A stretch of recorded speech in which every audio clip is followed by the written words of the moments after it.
Hát mi a magyarázata annak, hogy ön nem tud lejjebb jönni? Hát nem rendelkezek engedéllyel arra, hogy közterületen demonstrációt vagy interjút adjak. Aha. És mi ennek a magyarázata? Mi az oka ennek? Hát az az oka, hogy a helyi önkormányzat, a zürichi önkormányzat, illetve az önkormányzat testületével kapcsolatban álló rendőrségi intézmény rövidnek találta azt az időt, ami a kérelem elbírálásához szükséges volt. Vagyis arról van szó, hogy ön egy tüntet. Mennyi ideje tüntet itt Zürichben? 2005. május 28-ától folyamatosan. És ennek mi az oka? Mi a történet? Mi az, ami ellen szót szeretne emelni, vagy a figyelmet, a sajtó figyelmét például fölhívni?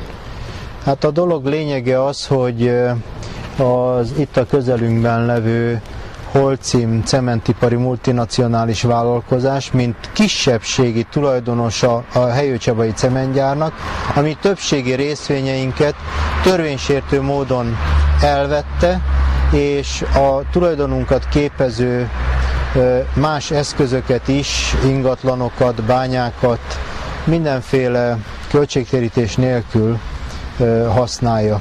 Ennek szeretnénk véget vetni, tekintettel arra, hogy most már 11 éve türelmesen vártunk, hogy az ügy rendeződjön, és ez még nem történt meg. Mégis elmondaná néhány mondatban, hogy tulajdonképpen mi is a történet, mi az, ami önöket sérti? Mert én úgy tudom, hogy itt egy súlyos tulajdoni vita zajlik. Önök tulajdonosok, és más gyakorolja a tulajdonosi jogot, ugye? Hát kérem szépen, éppen 11 éve, 1994.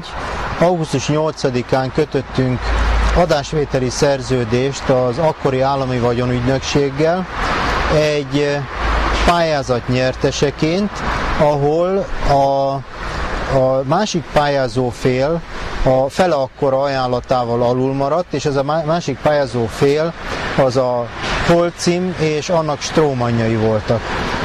A vagyonügynökség természetesen a jóval nagyobb összegű ajánlatot fogadta el, és velünk kötött adásvételi szerződést.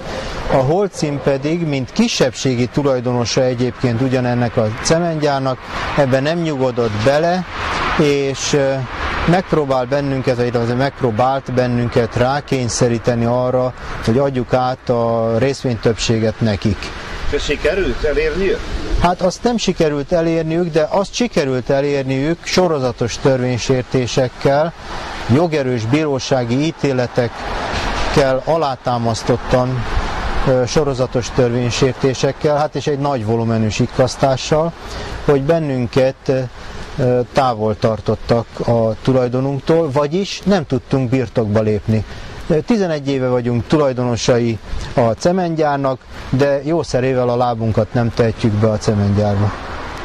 Milyen összegről van szó? Mennyiért vették önök meg? Hát annak idején mi, ez 1994-es ár, 2 milliárd forintért vettük meg, és az ellenajánlat az 1,1 milliárd volt. Ebből a 2 milliárdból 1,5 milliárd volt az úgynevezett e-hitel, tehát az egzisztencia hitel, amelyet a magyar állam a magyar magánszemélyeknek a privatizációba való részvételének az elősegítéséhez nyújtott nagyon kedvező feltételekkel, és az is hozzátartozott a hitel konstrukciójához, hogy a hitel visszafizetésének a forrása maga a megvásárolt vagyon, nevezetesen ebben az esetben a Helyőcsabai cementgyár lett volna. A kisebbségi tulajdonos filozófiájához az is hozzátartozott, hogy abban reménykedett, ha bennünket kívülre kezd a cementgyárból, vagyis ő kezeli a mi cementgyárunknak a pénztárát, a kasszáját, akkor mi előbb-utóbb csődbe megyünk, és így az ölébe hullik majd ez a bizonyos cementgyári vagyon. És ez ölébe hullott? Hát azért így, ha így nem is, de a magyar bírósági ítéletek szerint amelyek kimondják, hogy jogtalanul, törvénysértő módon jutott hozzá a mi részvényeinkhez, és azt is kimondják, hogy ezek az egyéb eszközök, ingatlanok, bányák, stb. Nem akarom sorolni, ezek a mai napig a mi tulajdonunkban vannak.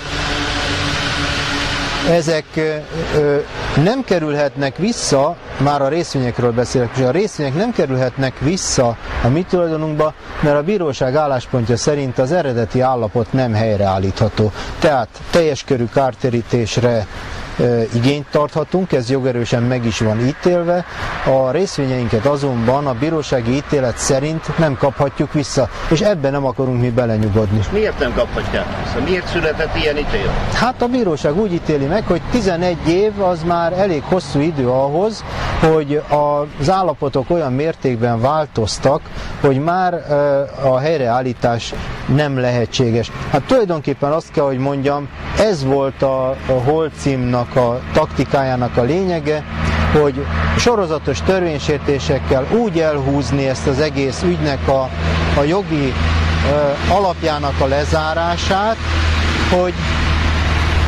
hogy az eredeti állapot ne legyen helyreállítható, és akkor majd valamit fizetnek, és ezzel az ügy el van intézve, tulajdonképpen a céljukat elérik, mert hiszen a gyár a tulajdonukba marad.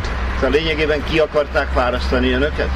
Hát egyrészt gazdaságilag először is tönkretenni bennünket, de ez nem sikerült, mert mi a fizetési kötelezettségünknek mindig eleget tettünk, mindaddig, ameddig azt a törvénytelen sikkasztási ügyet nem produkálták a részvényeinkkel kapcsolatban. Milyen sikkasztásról beszél? Hát kérem szépen arról beszélek, hogy ők 1996. október 10-én a nekünk hitelt nyújtó banktól megvásárolták a hitelkövetelést formálisan, és még ugyanazon a napon minden jogalap nélkül azonnali hatállyal fölmondták a hitelszerződéseket, és ezt, hogy minden jogalap nélkül, ezt jogerős bírósági ítélet mondja ki. Ezt hol ítélték meg? Magyarországon, hosszú idő alatt, és nem csak, hát kérem szépen 96-tól 2004-ig az 8 év alatt. 8 év, hát ügyes jogászokkal dolgozik természetesen a Holcim, és sikerült nekik ennyi ideig ezt elhúzni. A bíróság azt is kimondta, hogy nem csak az azonnali felmondásnak nem volt jogi alapja, de egyáltalában a felmondásnak nem volt jogi alapja, tehát az egész úgy törvénysértő, hogy van. Most kérem szépen, egy törvénysértő, egy alaptalan felmondás után ők a részvényeinket kivették az óvadéki letétből, és az offshore cégeiket ráírták a mi részvényeinkre, és az elmúlt években az ő offshore cégeik szavaztak a mi részvényeinkkel, és vitték ki az osztalékot a Panamába, Jersey-szigetekre, Malajziába és ilyen helyekre. Ezt tudják önök bizonyítani? Hát természetesen. És akkor most mi a helyzet? Hát az a helyzet, hogy én úgy látom, hogy Magyarországon az igazság kiderítésének és különösképpen az igazság érvényre juttatásának a feltételei jelenleg nem biztosítottak. Ez egyrészt motivált abba, hogy a magyar oldal miatt ide Svájcba jöjjek. Másodszorban azt is láttam, hogy a Holcim itt a gyarmatokon folyó törvénysértéseit simán itt el tudja leplezni. Ez elég távol van neki ahhoz Magyarország Svájctól és itt a Holcim központtól, hogy annyi hazugságot állítson az üggyel kapcsolatban, amennyit csak akar, és ennek is véget akarunk vetni, hogy valaki figyeljen majd oda, egyrészt a Holcimon belül, másrészt pedig Svájcban, hogy a Holcim, mint kisebbségi tulajdonos, hogyan viselkedett, hogyan járt el a magyar többségi tulajdonosokkal. És azt gondolom, hogy ha ez itt majd nyilvánosságra kerül, akkor ez az ügy, ez érdemi fordulatot fog venni. Nem maradhat így. Én azt gondolom, hogy nem maradhat így. Svájcba elképzelhetetlen, hogy valaki